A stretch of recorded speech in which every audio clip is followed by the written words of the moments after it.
गुरु हरगोबिंद साहब के समय संपूर्ण सिख आंदोलन में एक नए युग का सूत्रपात हुआ।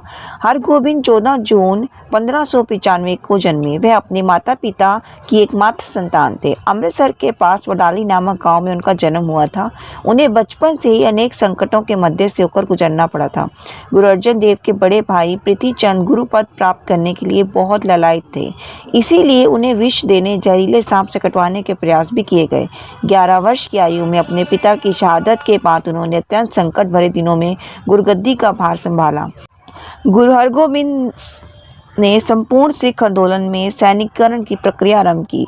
उन्होंने 2 तलवारें धारण की, एक पीरी और दूसरी मीरी। अभी तक संपूर्ण आंदोलन का केंद्र बिंदु पीरी थी।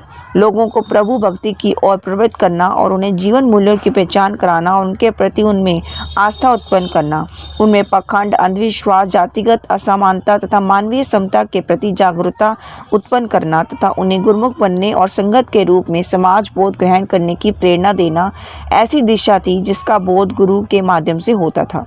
गुरु हरगोबिंद साहब जी ने पीरी की परंपरा के साथ मीरी को जोड़ा।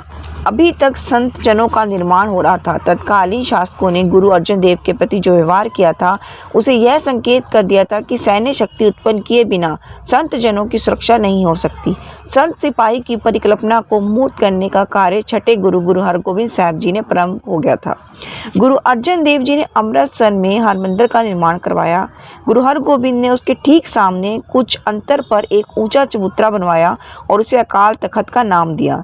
दिल्ली के बादशाहों के तख्त संसारिक सत्ताधिकारियों के शासन थे जो काल की सीमाओं में घिरे हुए थे। शाहजहां के बनवाए तख्ते ताउस को कुछ शताब्दियों के बाद ईरान से आया आक्रमणकारी नादिर शाह लूट कर ले गया था।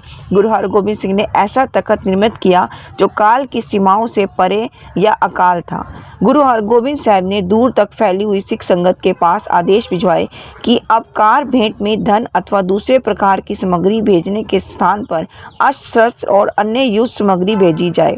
उन्होंने समय तलवार चलाना, घुड़सवारी करना और अखेट करना प्रारंभ किया और अपने सिखों को भी इसके लिए प्रेरित किया।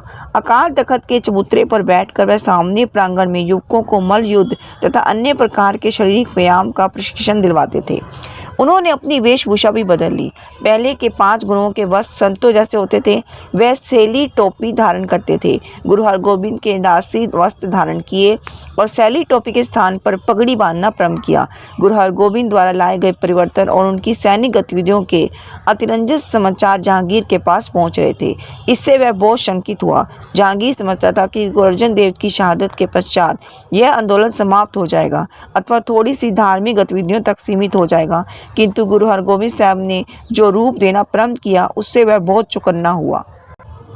मुगलों के समय विशिष्ट व्यक्तियों की ग्वालियर के दुर्ग में नज़रबंद कर दिया जाता था।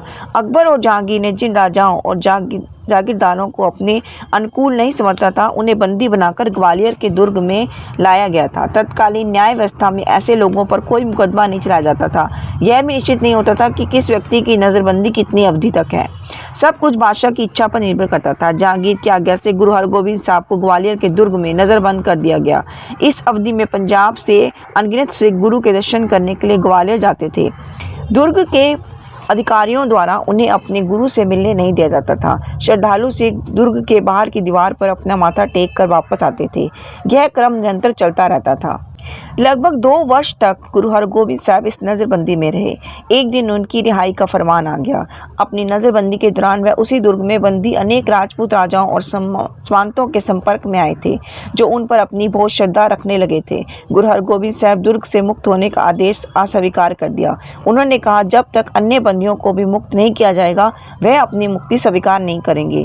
यह बात बादशाह तक पहुँच गई। उस समय जहांगीर सूफी संत मियां मीर के बहुत प्रभाव में था। उन्हीं की सलाह पर उसने उनकी बात मान ली और अन्य राजाओं की मुक्ति का आदेश दे दिया। किंतु इस कार्य के लिए एक प्रक्रिया अपनाई गई। कहा गया कि जो बंदी गुरु हरगोबिंद साहब के अंग रखे का कोई भाग पकड़ लेंगे उन्हें भी मुक्त कर दिया जाएगा। उस दिन गुरु हरगोबिंद साहब ने 52 कलियों वाला अंग रखा पहना। इन्हें बंदियों के उस वस्त्र की एक एक कली पकड़ ली और मुक्त होकर दुर्ग से बाहर आ गए। उस समय से गुरु हरगोबिंद को बंदी छोड़ कहा जाने लगा। ग्वालियर से मुक्त होकर वे दीपावली वाले दिन अमृतसर पहुंचे। वहां के लोगों ने उस दिन 2 गुने उत्साह से यह पर्व मनाया और हरमंदिर क्षेत्र में प्रकाशित किया गया। आज भी यह परंपरा जीवित है। दीपावली के दिन हर मंदिर में विशेष दीपमाला की जाती है। कुछ समय बाद जहांगीर के उनके प्रति मैत्रीपूर्ण रवैये के संकेत देने प्रारंभ किए। कुछ इतिहासकारों ने यह भी लिखा कि कश्मीर की यात्रा में गुरु हरगोबिंद उसके साथ थे। गुरु हरगोबिंद ने गुरु नानक देव के संदेश का प्रचार करने के लिए पंजाब के अनेक भागों की यात्रा की।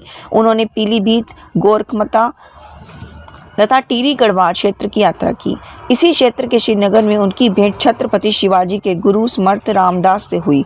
उनकी भेंट तथा आपसी संवाद का उल्लेख प्राचीन मराठी ग्रंथों से मिलता है। सन 1627 में जहांगीर का स्वास्थ्य बिगड़ गया। वह जलवायु परिवर्तन के लिए कश्मीर गया, किंतु कोई लाभ न हुआ। वहां से लौटते समय उसी वर्ष के अंत में रजौरी में उसकी मृत्यु हो गई। मृत्यु देह को लाहौर लाकर दफना दिया गया। मुगल सिंहासन प्राप्त करने के लिए जहांगीरों के पुत्रों में हुए संघर्ष में कुरकम सफल हुआ और वह शाहजहां के नाम से गद्दीशीन हुआ। गैर मुसलमानों के प्रति धार्मिक आधार पर भेदभाव और उनके धर्मों स्थानों को नष्ट करने का कार्य शाहजहां के समय अधिक तीव्रता से प्रारंभ हो गया। गुरु हरगोबिंद की बढ़ती हुई सुगठित होती सैन्य शक्ति के अतिरिक्त समाचार बादशाह को नियत प्राप्त हो रहे थे। मुगल सत्ता में सिखों का सशस्त्र संघर्ष गुरु हरगोबिंद के समय से ही शुरू हुआ। गुरु हरगोबिंद अपने सिखों में युद्ध भाव उत्पन्न करने के लिए समय भी शिकार खेलते थे और सिखों को भी प्रेरित करते थे। मुगल बादशाह बाज पालते थे, यह गौरव का प्रतीक समझा जाता था। श्रद्धालु सिखों ने एक बाज गुरु हरगोबिंद को भेंट किया और आग्रह किया कि वह इसे पालें। इस समय उन्हें सच्चा पातशाह कहकर भी संबोधित किया जाने लगा था। एक दिन गुरु हरगोबिंद अमृतसर के पास जंगल में अपने सिखों को शिकार खेलने का प्रशिक्षण दे रहे थे। संयोग से उसी समय शाहजहां ने, जो उन दिनों लाहौर आया हुआ था, उसी जंगल में शिकार खेला था। एक मासूम पक्षी को दबोचने का प्रयास करते हुए शाही बाज को गुरु हरगोबिंद के बाज ने दबोच लिया। शाही बाज सिखों के कब्जे में आ गया। इस बात पर क्रोध होकर बादशाह ने अपने एक सैनिक अधिकारी गुलाम रसूल खान को एक सैनिक टुकड़ी सहित सिखों को दंडित करने के लिए भेजा। जब गुरु हरगोबिंद को इस बात का पता चला तो उन्होंने शाही फौज से टक्कर लेने का निश्चय कर लिया। इस छोटी सी लड़ाई में शाही टुकड़ी के कुछ लोग मारे गए। शेष ने लाहौर जाकर शाहजहां को पूरा विवरण दिया।